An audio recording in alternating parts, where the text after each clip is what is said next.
बिस्मिल्लाहिर्रहमानिर्रहीम। हज़रत अलक़मा बिन वाइल रज़ियल्लाहु ताला अन्हु अपने वालिद मोहतरम से ये रिवायत करते हैं कि मेरे वालिद मोहतरम फरमाते हैं कि मैंने नबी करीम अलैहिस्सलाम की बारगाह के अंदर एक साहिब को देखा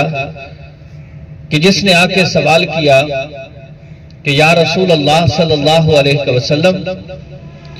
कि हमारे उमरा यानी जो हमारे ऊपर अमीर मुकर्रर किए गए हैं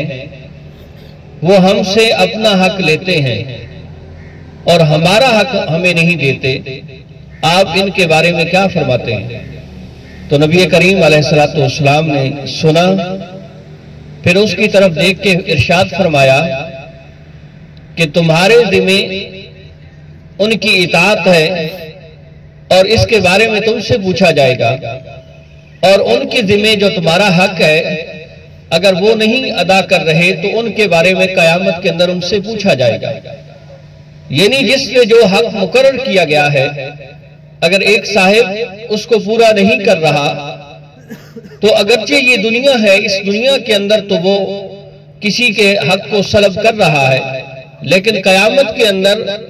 उसको उसका हक का पूरा पूरा बदला देना पड़ेगा। अल्लाह करीम हम सबको अमल की तौफीक अता फरमाए। शाह साहब फरमा रहे थे कि हमारे